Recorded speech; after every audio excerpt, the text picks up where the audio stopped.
తిరిగి BCN news కి స్వాగతం.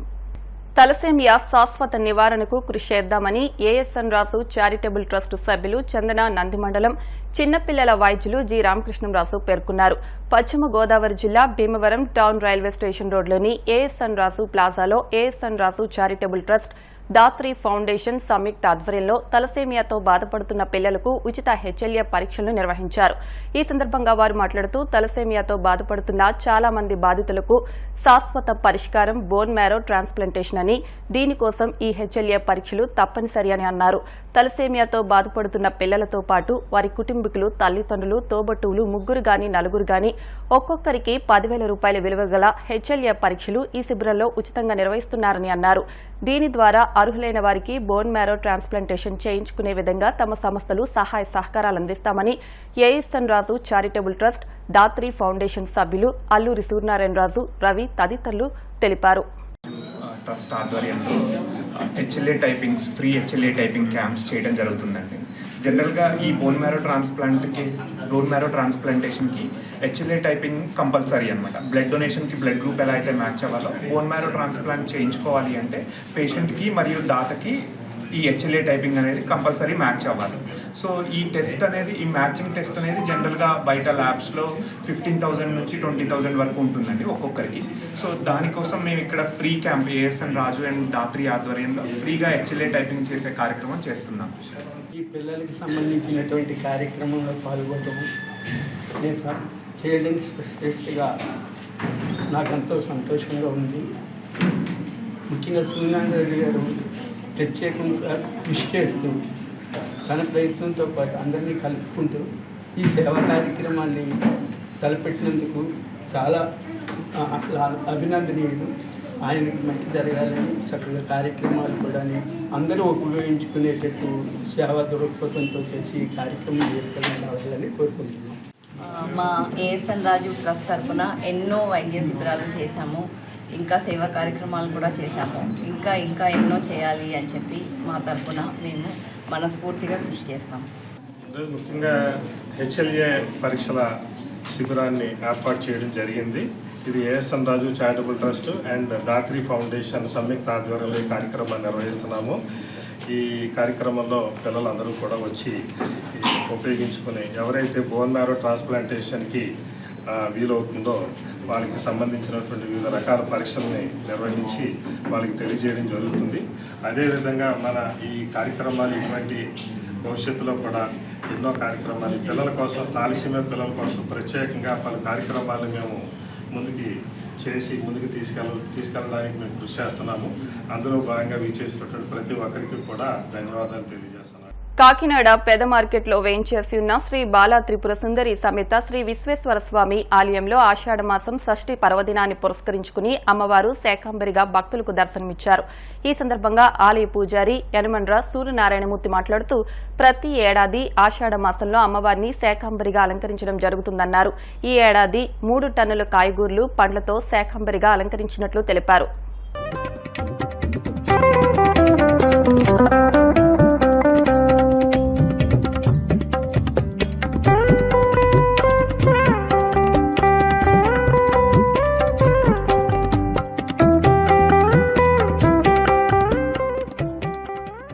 పశ్చిమ గోదావరి జిల్లా వీరవాసరం మండలం నంతమూరు గరువు, బంటుమిల్లి, బాలేపల్లి, దూసనపూడి, మెంటేపూడి, మత్స్యపురిపాలెం, మత్స్యపురి, కంసాల బేతపూడి గ్రామాలకు సంబంధించి 4,000 ఎకరాల వరి పంట భూములకు భీమవరం ఎమ్మెల్యే పులపర్తి రామాంజనేయులు తన సొంత నిధులతో తొక్కోడు డ్రైన్ తూడు పూడికలు తేయించారు. ఈ అభివృద్ది పనులను వీరవాసరం మండలం జనసేన పార్టీ అధ్యక్షుడు జవ్వాది బాలాజీ, జనసేన, టీడీపీ, బీజేపీ నాయకులు పరిశీలించారు. ఈ సందర్భంగా వారు మాట్లాడుతూ గత వైసీపీ ప్రభుత్వం రైతులను పట్టించుకోలేదన్నారు. ఎన్డీఏ కూటమి అధికారంలోకి రాగానే భీమవరం ఎమ్మెల్యే అంజుబాబు తన సొంత నిధులతో ఈ అభివృద్ది పనులు చేయించడం ఆనందంగా ఉందన్నారు. ఇప్పుడు మనం కంసాల బేతపూడి రెవెన్యూ విలేజ్లోని తొక్కోడు డ్రైన్ మీద ఉన్నాం. ఇప్పుడు ఇక్కడ గొంతేరికి ట్రక్కోడికి మైన్ ఉన్నటువంటి ఈ పూడికలు తీసే భాగంగా మిషన్ పనిచేస్తుంది. ఇది గత 5 సంవత్సరాల నుంచి కూడా ఎటువంటి అభివృద్ధి నోచుకునే కారణంగా దీని మీద వ్యవసాయం చేస్తున్నటువంటి బాలేపల్లి, మెంటేపూడి, మత్స్యపురిపాలెం, దూసనపూడి, కంసాల బేతపూడి, తొందూరు గ్రామాలు కూడా రైతులు సకాలంలో నాట్లు వేయకపోవడం, వేసిన పంట రకరకాల తుఫాన్ల కారణంగా చేతికి దక్కపోవడం తీవ్ర నష్టాల్లో ఉన్నారు. దీన్ని దృష్టిలో పెట్టుకుని దీని మీద పదే పదే బాలేపల్లి గ్రామస్తులు సొంత ఖర్చులతోటి ఎప్పుడు దీన్ని ఆగస్టు నెల కాడి నుంచి డిసెంబర్ వరకు బాగు చేసుకోవడం జరుగుతుంది. దీనివల్ల ఆ గ్రామంలో కొంతమందికి ప్రమాదాలు కూడా జరిగినాయి. దీన్ని దృష్టిలో పెట్టుకుని ఎమ్మెల్యే గారు సంబంధిత అధికారులను సమీక్షించి తక్షణం దీని మీద పుడుకులు తీయండి, రైతాంగాన్ని ఆదుకోండి అని చెప్పడం, దాని మూలంగా అధికారులు ఇక్కడ ఈ పుడుకు తీయటాకని ఈ జేసీబీని 17-200 మిషన్ అప్పచెప్పి పనిచేస్తున్నారు. దీనికి మేమందరం కూడా రైతు వారికి సమీక్ష చేసి వాళ్ళకి కావాల్సిన సహకారాన్ని అందిస్తున్నాం. అలాగే ఇది గత 5 సంవత్సరాల నుంచి కూడా ఏ ఒక్క డ్రైన్ని కూడా ప్రక్షాళన చేయడం కారణంగా రైతులు తీవ్రంగా నష్టపోయారు. ఇక్కడ స్థానికంగా ఉన్నటువంటి వైఎస్ఆర్సీపీ ఎమ్మెల్యే గ్రంథి శ్రీనివాస్ కారణంగా ఏ ఒక్క అభివృద్ధి జరగలేదు. కనీసం ఇక్కడ రైతులు నష్టపోతున్నారని ఎక్కడ కూడా పర్యవేక్షణ కానీ వాళ్ళ మొర విన్న దాఖలా లేదు. ఈ కారణంగా గత 5 సంవత్సరాల నుంచి కూడా రైతాంగం ఓన్లీ వ్యవసాయదారులు తీవ్రంగా నష్టపోయి ఉన్నారు. వాళ్ళ సకాలంలో ధాన్యాన్ని ఒబ్బడి చేయడం కానీ దాన్ని సొమ్ము చేసుకునే పరిస్థితులు లేదు. దీన్ని మేము వచ్చిన తర్వాత అధికారంలోకి వచ్చిన తర్వాత కూటమి ప్రభుత్వం వచ్చిన తర్వాత సంబంధిత అధికారులను సమీక్ష చేయడం వల్ల ఈ పని జరుగుతుందని రైతులు సంతోషిస్తున్నారు.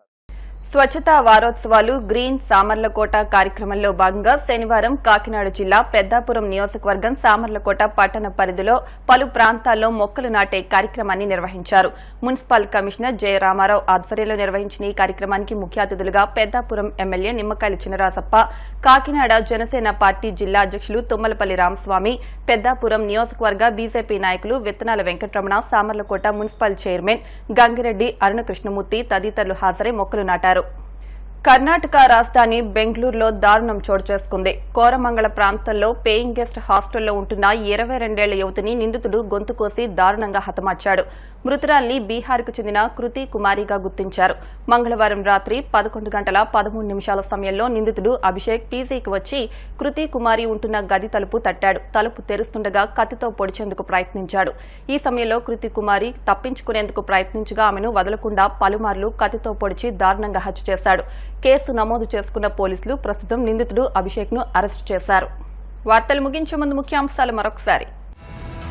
కాపులకు విద్యా ఉద్యోగాల్లో రిజర్వేషన్ కల్పించాలి. ప్రభుత్వానికి లేఖ రాసిన కాపు బలిజ సంక్షేమ సేన అధ్యక్షుడు చేగొండి హరిరామ జోగయ్య.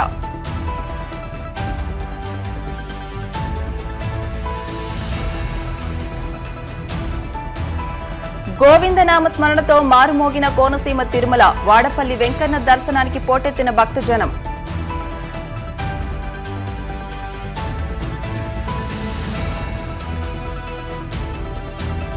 రాజమహేంద్రవరంలోని హెచ్డీఎఫ్సీ బ్యాంకు చోరీ కేసును ఛేదించిన పోలీసులు, నిందితుడిని అదుపులోకి తీసుకుని నగదు స్వాధీనం చేసుకున్నట్లు వెల్లడించిన ఎస్పీ.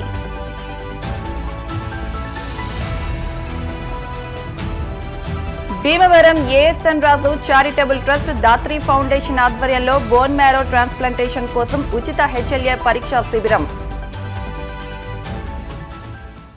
ఈ వార్తలు ఇంతటితో సమాప్తం. మరిన్ని వార్తల కోసం BCN digital YouTube channel, Facebook page ని ఫాలో అవ్వండి. అప్డేట్ వార్తల కోసం ప్లీజ్ సబ్స్క్రైబ్.